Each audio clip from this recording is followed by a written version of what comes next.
안녕하세요. 반갑습니다. 네, 잘 지내셨습니까? 2주 만에 다시 뵙는데요. 이제 오늘 마경 제3번째 제작품을 할 차례입니다. 그래서 이제 앞에서 봤던 제 1품이 불국품이었고 두 번째가 방편품이었는데요. 이제 한 품 한 품이 이 마경의 구성이 꼭 연극 대본인 희곡 같아요. 희곡처럼 이제 불국품이 부처님이 부패하는 장면, 비아리성에서 나왔다가, 그 다음에 이제 방편품에서 유마거사에 대한 얘기가 나오고, 유마거사가 이제 아픈데, 다른 사람들이 문병을 와서 이제 극성을 하는 게 이제 우리 육신의 몸에 병이 있는 줄 알고, 그거를 이제 문병을 하니까, 육신의 몸 때문에 그런 게 아니다. 중생이 아프니까 아픈 거고, 그 다음에 부처님의 불신은 원래 이제 병이 없다라는 그 얘기예요. 그래서 그렇게 이제 지난번에 끝이 났죠. 그리고 우리 몸이라고 하는 것도 무상한 거고, 육신의 몸은 진정한 몸은 열의 법신이고 불신인데, 이 불신을 제대로 알아야 중생의 병을 끊을 수가 있고, 그러려면은 보리심, 발보리심, 안욕따라 삼박삼보리심을 발해야 된다라고 이제 그렇게 끝이 났어요. 자, 그래서 보리심을 바란다고 얘기가 나오고, 다시 장면이 바뀌어서 이제 부처님이 설법하는 그 장소로 막이 바뀝니다. 그게 이제 제작품인데, 이 제작품에서 얘기하고 있는 게 뭐냐면, 바로 여기에서 나오는 제자들은 부처님의 10제 제자들이 이제 등장을 하는데, 바로 부처님이 이제 유마거사가 아프다는 이제 얘기를 듣고 왜 그러는지를 알고 이제 제자들에게 문병을 가라고 하니까 이 10대 제자가 다 꼬리를 내려요. 나는 이렇게 해서 못 간다라고 얘기했는데, 여기에서 이 유마경의 의도가 벌써 보이죠. 그건 무슨 얘기냐 하면, 10대 제자들은 각각 이제 지혜제일, 사리자부터, 사리불부터 시작해가지고 마지막에 이제 라훌라, 밀행제일까지 이렇게 쭉 나오는데, 바로 대승불교가 등장하면서 이 대승이 아닌 소승을 두 가지로 얘기를 하잖아요. 소승에 두 가지가 있다 그랬는데, 그 하나가 승문승이고 하나가 영각승이에요. 근데 승문이 바로 제자들을 지칭하는 거예요. 부처님 당시에 직접 부처님의 법문을 소리로 직접 들은 사람들, 그 제자들을 승문이라 그러는데, 왜 이들을 소승이라고 폄하를 하느냐? 그리고 부처님의 10대 제자라면은 제자들 중에서 가장 뛰어난 10명의 우등생들이에요. 그리고 각각의 그 특기가 있는 사람들이에요. 근데 이 사람들의 한계를 지적하는 것 자체가 바로 초기 불교뿐만이 아니라 그 이전에 부파불교까지 이 대승불교가 지향하는 궁극적인 해탈에 이르지 못한 그런 한계를 지적하는 거예요. 그 한계가 뭐냐 하면 바로 승문승들이 가지고 있는, 우리가 세상에서도 학교의 모범생들이 가지고 있는 게 뭐예요?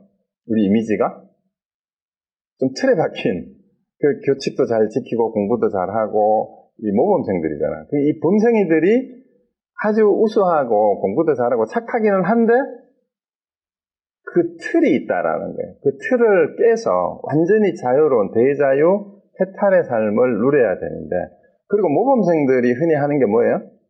시키면 시키는 대로는 잘해요.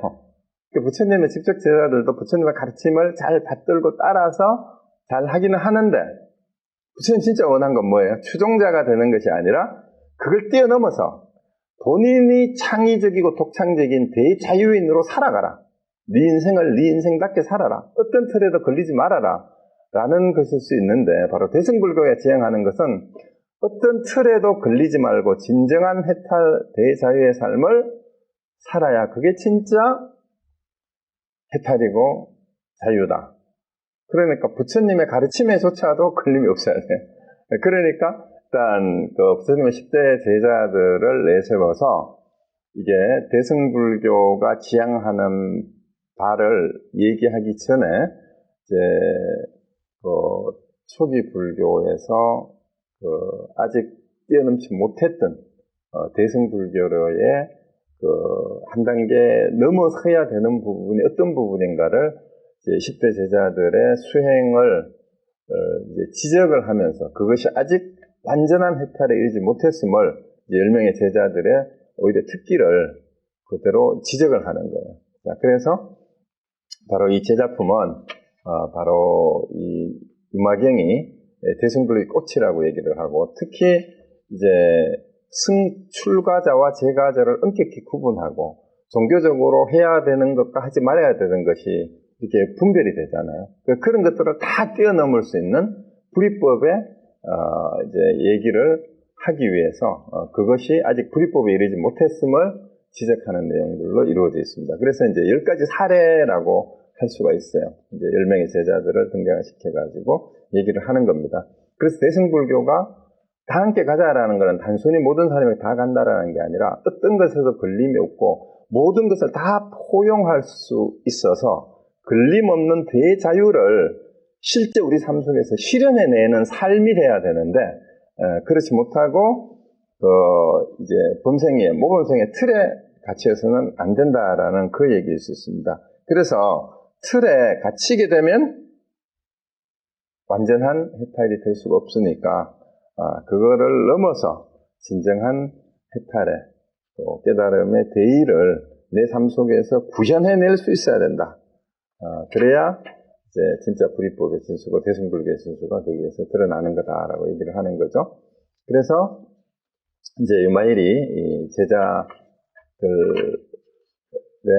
그 한계를 지적하면서 이제 이 10대 제자들이 자기들의 한계를 아직 뛰어넘지 못했음을 지적을 했는 그런 이 경험들이 있기 때문에 부처님이 문병을 가라 하니까 다들 나는 이렇게 해서 가서 할 얘기가 없다라는 거죠. 어떻게 문병을 드려야 될지 자기는 모르겠다, 능력이 안 된다라고 다 발표를 하는 내용들입니다. 자, 그럼 이제 본문을 한번 보도록 합니다. 본문은 128쪽부터 시작이 됩니다.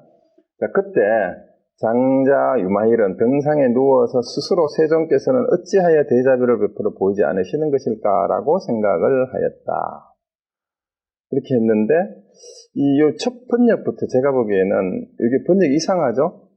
그러면은 이 유마일이 세존을 의심하는 게 되잖아요. 세존께서는 어째서 대자비를 베풀어, 왜? 자기가 병들어 있잖아요. 그죠? 병들어서 누워있고 법회 참석을 못했는데 자기의 병의 원인이 뭐예요? 유마가의 병의 원인이? 왜 아프다 그랬죠? 중생이 아프니까 내가 아프다라는 게 중생을 핑계로 이제 칭병을 하고 법회 누워서 가지 않은 거예요. 그렇다면 진짜 대자대비한 부처님이라면 어떻게 해야 돼요? 중생들의 병을 충분히 위문을 할 수 있어야 되잖아요. 유마가사의 아픈 병의 핑계가 중생이 아프다라는 게 핑계였으니까, 그러면은 당연히 부처님이 깨달으시고 중생 구제를 위해서 이 땅에 몸을 놔두셨다면 그걸 해결해 줘야 되는데 왜 안 하시지? 이제 이렇게 이제 읽혀지잖아요. 그런데 이거는 제가 생각하기에는 이렇게 하기보다는 본문을 제가 이게 스크린 쉐어를 해서 하나 보겠습니다. 원문이 요거를 번역한 거예요. 이때 이 시장자 유마힐 자념, 그리고 칭병우상, 그러니까 병을 핑계로 침상에 누워서 있는데 누워서 자념이 스스로 생각하다잖아요. 그러니까 이때 장자 유마는 병상에 누워 스스로 생각하였다. 세존 대비 영불수민. 그러니까 세존은 대자 대비하신 분이다 이 말이에요. 세존. 그런데 어찌 민은 가볍게 여기다, 불쌍하게 여기다 그런 뜻이잖아요. 그러니까 수민은 가볍게 여기다 이런 뜻이에요. 불쌍하게 여기다. 그러니까 이거는 반어법이에요. 그러니까 세존께서 대자 대비하시니 어찌 가볍게 여기시지 않으시겠는가? 당연히 그렇게 하실 거다라고 이미 그걸 알고 있는 거예요. 유마가사도. 중생의 아픈 병을 불쌍하고 가볍게 여겨서 반드시 부처님께서 그 방편을 위해서 법문을 해주실 거다라고 자기는 핑계를 대고 누워있으니까 이거는 어찌라는 말을 의심을 한다라고 해석하면 안 되고, 여기서 반문이 있잖아요. 그죠? 어찌 가르쳐 얘기지 않으시겠습니까? 당연히 그럴 거다. 이렇게 해석을 해야 돼요. 근데 우리 교재에는 어찌하여 대자비를 베푸져 보이지 않으시는 것일까라고 생각하였다. 이렇게 되면 의심하는 게 되잖아요. 그죠? 의심하는 거 아니에요. 제가 생각하기에는 어찌 이거를 중생을 가볍게 여기는 마음이 없겠는가? 이렇게 당연히 반어법으로 더 강하게 얘기하는 걸로 해석하는 게, 이렇게 번역하는 게 저는 더 원문을 살리는 게 맞고, 그래 두 사람이 서로 마음이 통하니까 벌써. 그러니까 가보지도 않고 서로 알잖아. 왜 핑계를 댔는지, 왜 부패 안 왔는지. 그러니까 그 밑에 이제 본문을 보세요. 다시 우리 책을 보면 잠깐 스탑을 하고, 부처님께서는 그의 뜻을 아시고 곧 사리불에게 말씀하셨다. 우리 방편품에서 음악의사가 벌써 어떤 사람이라는 게 다 나왔잖아요. 무생법인을 얻어서 온갖 신통력을 부리는 사람이니까 부처님의 마음을 서로가 아는 거예요. 부처님하고. 그러니까 당연히 아실 거다. 분명히 부처님이 하실 거다라고 자기가 핑계대고. 그러니까 첫 번째 구원의 대상이 누구예요? 이제 이 유마경의 취지가 뭡니까? 소승의 수준에 벗어나서 대승의 가르침을 전하는 거예요. 그러면은 첫 번째 대상이 당연히 누가 되겠어요? 부처님 주변에 있던 10대 제자들이에요. 그 사람들부터 깨우쳐야지. 왜? 이미 상당한 경지에 올라간 제자들로서 바로 대승으로 갈 수 있는 수준이 된 사람들이니까. 그럼 물론 이제 전체 중생을 다 포함하는 거지만, 그래서 이제 유마경에서는 이제 유마의 병을 핑계로 해가지고 이제 부처님하고 유마거사가 둘이가 짜고 이 부처님 제자들을 일깨워가지고 대승의 마음을 내도록 하는 게 의도예요. 그래서 이제 부처님 그 뜻을 아시고 사리불에게 말씀하셨다. 그래서 그대가 유마일에게 분명을 가라. 왜 사리불부터 나오느냐? 10대 제자 중에 사리불은 뭐예요? 뭐 제일이에요? 지혜 제일이라고 알려져 있잖아요. 그러니까 지혜 제일인 사리자가 그대가 유마일거사에 문병을 하고 오너라라고 제일 먼저 부처님이 얘기를 한 거예요. 그러니까 사리불은 뭐라고 합니까? 세존이시오, 저는 유마일에게 문병가는 일을 감당할 수 없습니다. 왜냐하면 기억하건대 제가 일찍이 숲속나무 밑에 앉아서 자선을 할 때 유마일이 제게 와서 말하되 사리불이여 앉아있다고 해서 반드시 자선하는 것은 아닙니다. 대저 참다운 자선이란 상계의 몸과 생각을 나타내지 않는 것을 자선이라고 하며, 자, 이 3개의 몸과 생각을 나타내지 않는다는 얘기가 뭔 얘기냐면, 여기 하나하나가 굉장히 중요해요. 3개는 당연히 뭐겠어요? 욕계, 색계, 무색계겠죠. 그죠? 욕계, 색계, 무색계. 그러니까 욕계, 색계, 무색계인데,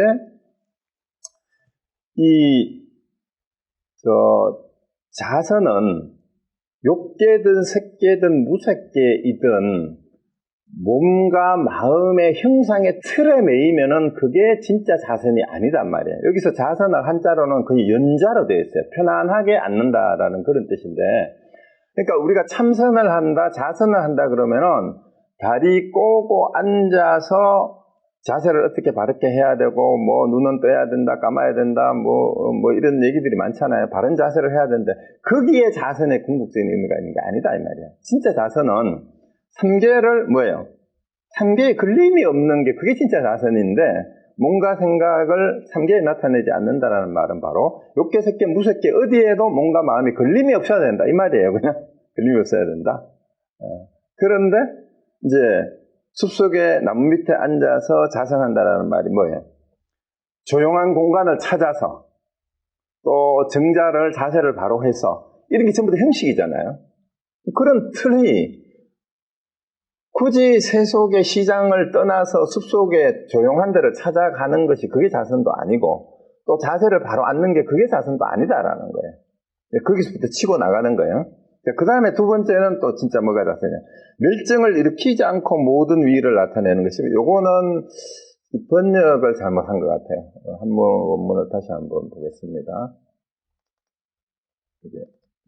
번역을 그렇게 하면 안 되고, 이 부분은 이렇게 해야 됩니다. 쭉 이어진 부분이에요. 제가 불지기, 부처님이 그 뜻을 아시고 이렇게 쭉 시작이 됐었죠. 그 다음에 불기멸정이 현재멸이 희위연자, 이 말이, 이 부분이거든요. 불기멸정이죠. 불기멸정. 그 멸정은 멸진정을 줄인 거예요. 멸진정에서 일어나지 않는다, 이렇게 해석을 해야 돼요. 그러니까 멸진정에 들어있다라는 거는, 멸진정이 뭔 말이에요?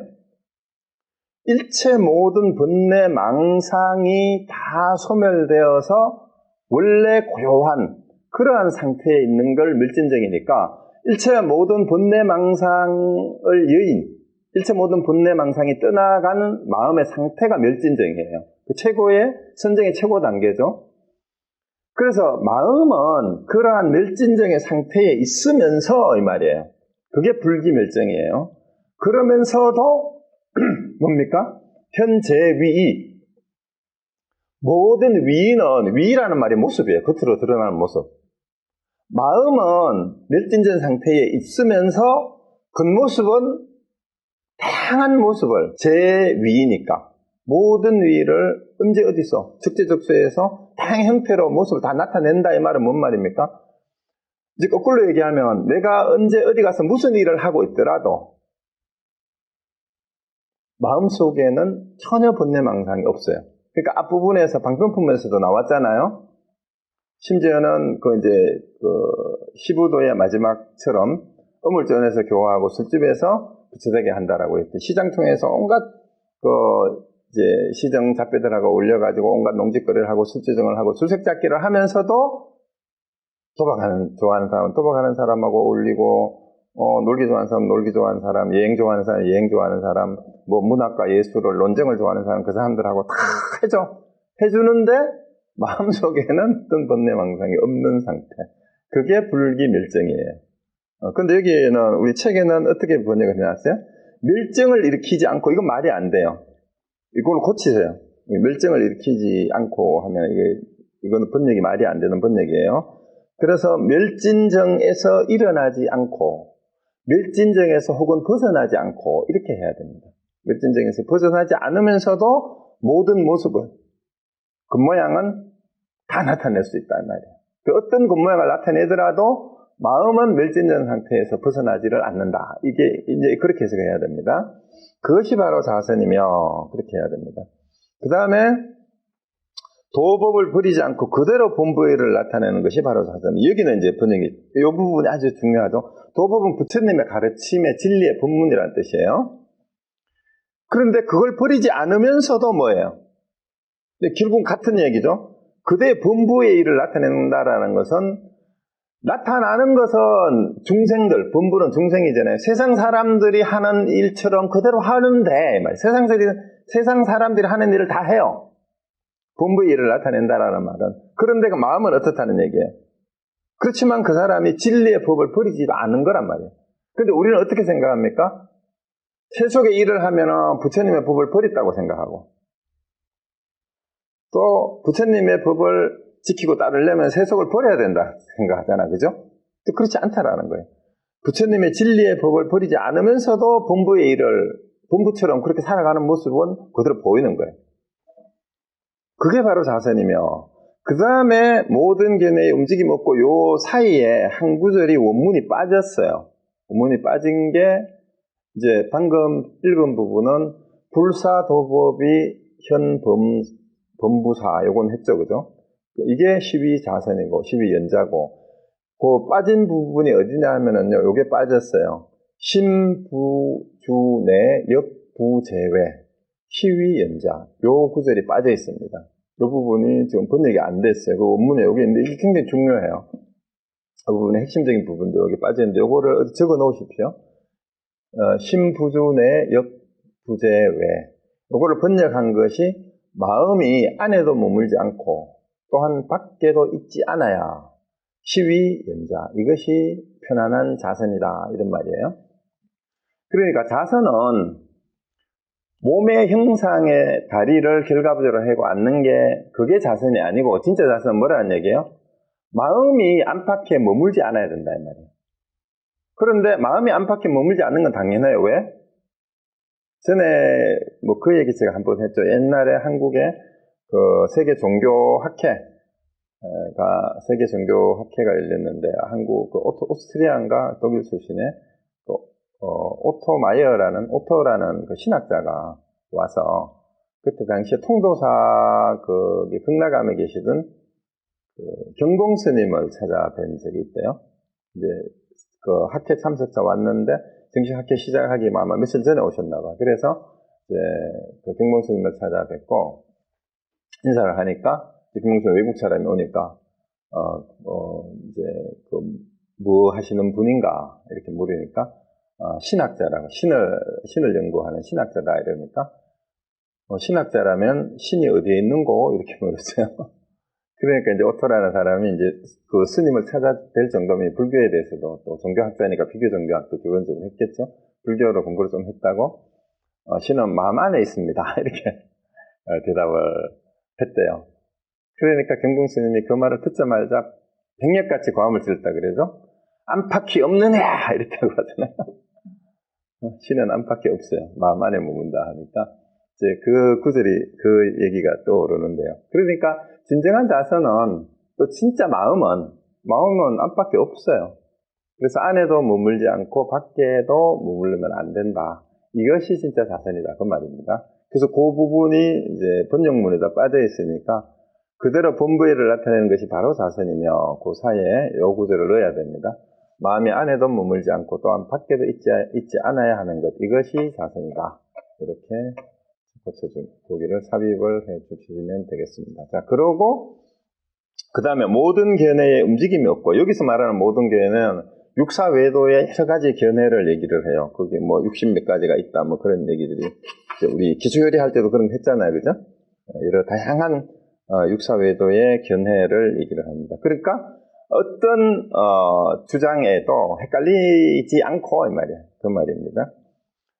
거기에 마음의 흔들림이 없어야 되고 37조도품은 우리 부처님이 수행한 수행법이잖아요. 최경전에 나오는 사성제부터 시작해가지고 또 뭐 오군 능력 이렇게 다 하는 건데 그래서 이제 부처님이 가르치는 37가지의 수행을 하면서도 외도들의 어떤 견해에도 흔들림이 없다 이 말입니다. 그렇게 수행을 하고 이게 바로 진짜 자선이고 그리고 번뇌를 끊지 않고 그대로 열반에 드는 것이 자선이. 자, 이 부분도 또 역설이에요. 이제 즉 번뇌 즉 열반이에요. 번뇌 즉 보리예요. 그 번뇌를 없애고 그 다음에 얻는 것이 지혜나 보리가 아니라 번뇌와 보리가 둘이 아니다라는 그 얘기. 또 불이법. 결국은 여기서 얘기하는 게 앞에 두 개씩을 자꾸 얘기하는 거는 이것과 이것이 둘이 아니다라는 그 얘기예요. 번뇌를 끊지 않고 그대로 열반에 드는 거. 번뇌 그대로가 그것도 결국 마음에서 나온 거다라는 거 아는 거죠. 지혜도 마음에서 나오고. 그게 바로 자선이고 만약 이와 같이 자선한다면 부처님께서 인가하시는 바입니다. 세존이시여 그때 저는 이와 같은 말을 듣고 아무런 대답도 하소서 조용히 침묵을 지켰습니다. 그러므로 저는 그에게 문명할 수 없습니다. 자, 지혜 제일이라는 사리불이 결국은 나는 유마거사가 얘기하는 이 불이법의 수준에 도달할 만큼 아직 지혜를 갖추지 못했습니다. 그러니 중생이 아파서 아프다고 하는 유마거사를 찾아가서 제가 문병할 수준이 되지 않습니다. 라고 이제 꼬리를 내린 거죠. 예, 그렇게 이제 사리자도 그렇게 꼬리를 내렸습니다. 그러면은 이제 그 얘기가 많이 나오죠. 몸과 마음의 것 알리지 말아야 된다. 이런 얘기는 우리 통륜 스님도 인용을 했는데 129페이지 거기 보면은 이 유명한 얘기죠. 이제 불교의 남학해양하고 마조도일이 이제 참선하는 얘기를 하는 거는 유명하잖아요. 이제 마조도일 선사가 남학해양 선사의 제자잖아요. 그래서 마조도일이 엄청나게 이제 정진을 잘 해서 시간만 나면 앉아가지고 자선을 하고 있었대요. 그래서 남학이 자기 스승인 남학해양 선사가 보니까 이 마조도일이 붓기는 붓기인데 그 깨달음의 계기를 만들어줘야 되는데 이제 참선만 열심히 하고 있는 거야. 앉아가지고 죽치고. 그래서 하루는 이제 지나가다가 너 자선을 하는데 넌 뭐 때문에 앉아서 자선을 하느냐 이러니까 부처되려고요 이런다고. 그러냐 하고는 밖에 나가더니 기와장을 가지고 와가지고 자선하는 옆에 앉아가지고 기와장 두 개를 슥슥슥 문지르는 거예요. 그러니까 참선하고 앉아있는 마주가 보기에는 자기 스승인데 참선하는 선방에 옆에 와가지고 갑자기 기와장 깨진 걸 두 개 들고 와가지고 거기서 막 문 떼고 씩 소리가 날 거 아니야. 아니 스승님, 그 기와장은 갈아서 무엇을 쓰시려고요? 이러니까 거울을 만들려고 한다. 이러니까 이제 아니 스승님, 거울을 갈아서 그 기와장을 갈아서 어찌 거울이 되겠습니까? 이러니까 남한향이 뭐라 그럽니까? 야 이놈아, 앉아있는다고 부처가 되느냐? 이렇게 얘기를 한 거예요. 그러고 수레가 가지 않으면 말을 때려야 되느냐, 수레를 때려야 되느냐, 이렇게 이제 묻는 거예요. 거기에 마저도일이 크게 깨우치고 앉아만 있는다고 해서 그게 자선이 아니구나 하는 걸. 그러니까 선사들은 이걸 안 거죠. 그 유마경이 바로 선불교에도 영향을 미쳤다는 게 이 불이법의 이런 내용이에요. 그러니까 이제 마저가 크게 깨우쳐서 정말로 마저가 큰 스님이 됐잖아요, 그죠? 근데 요 밑에 그 129쪽에 제일 아래쪽에 주석 4번이 있잖아요. 그게 이제 남아교양하고 마저도일이 자선하는 거 보고 했다라는 이 얘기가 거기 나오고, 그 뒤 넘어가 보면은, 이제 대장엄 경론 이권의 그 한 비구니의 설법이 그 다음 130페이지, 그 주석에 이어지는 부분에 나와요. 이제 한 비구니가 온몸을 불에 걸리는 그런 고행을 하고 있었어요. 그 고행을 하는 외도한테 이제 고행을 하는 이유를 이제 부처님이 설명을 하는 거예요. 비구니가 그렇게 하자 그대가 정말 불에 태울 것은 그대의 미워하고 성내는 마음이나니 그러한 마음을 불태우는 것을 참다운 고행이라 하겠네. 그대는 저 수레를 이끌고 가는 소를 보았는가? 소리가 가지 않을 때는 소를 채찍질해야 하고 수레를 채찍질할 필요는 없는 것처럼 몸은 수레와 같고 마음은 소와 같다. 그러므로 그대는 마음을 불에 태워야 하거늘 왜 쓸데없이 몸을 못 견디게 하는가? 이 고사에서 이런 게 다 원형이 다 있어요. 선사들이 그냥 한 구절 가지고 오는 것 같지만 세상 설명을 다 생략하고 이제 그 부분만 얘기하는 겁니다. 그래서 행식에 매인 거는 뭐하고 똑같다는 얘기예요. 결국은 고행을 한다면서 수행을 한다면서 마음은 버리지 못하고 몸을 불태우는 어리석은 짓을 하는 거하고 똑같고, 수레가 가지 않으니까 수레를 채찍질을 하는 거하고 똑같다라는 얘기예요. 그래서 마음이 바로 소니까 소를 채찍질을 해야 된다라는 얘기처럼 그렇게 되는 거죠. 자, 그 얘기들이 쭉 나와 있습니다. 그래서 이제 그 132쪽에 그 부분만 보고 다음으로 바로 가겠습니다. 132쪽에 예스제줄에 그러므로 사익경에 이르기를 마땅히 알라. 부처님이 중생으로 하여금 생사에서 벗어나 열반에 들게 하는 것이 아니다. 이 불이법을 얘기하는 거예요. 이것도 생사에서 벗어나면 그 다음에 열반이 아니고 뭐예요? 다만 망상으로 생사와 열반의 두 가지 분별을 하는 거, 이게 중생이에요. 그러니까 생사와 열반이 둘이 아니다라는 거예요. 생사를 떠나서 열반이 따로 없다. 그 얘기를 하고 있는 겁니다. 생사도 그렇다라는 거죠. 그런데 이제 아직도 사리불은 이 수준에까지 못 갔다라는 거예요. 불이법이. 생사와 열반이 둘이 아니다라는 걸 알지 못하고 아직도 형식적인 틀에 매여서 수행을 하고 있다라는 얘기입니다. 그래서 그러니까 아직은 대승의 수준에 미치지 못했다. 그러니까 대승의 그 불이법을 알아야만 그 유마의 문병을 할 수 있는데 제가 그거를 감당할 수가 없습니다 하고 꼬리를 내리니까 이제 부처님이 그 다음 두 번째 신통제일이라고 하는 못 건네에게 그러면 그대가 유마의 문병을 가라 라고 이제 132쪽 본문입니다.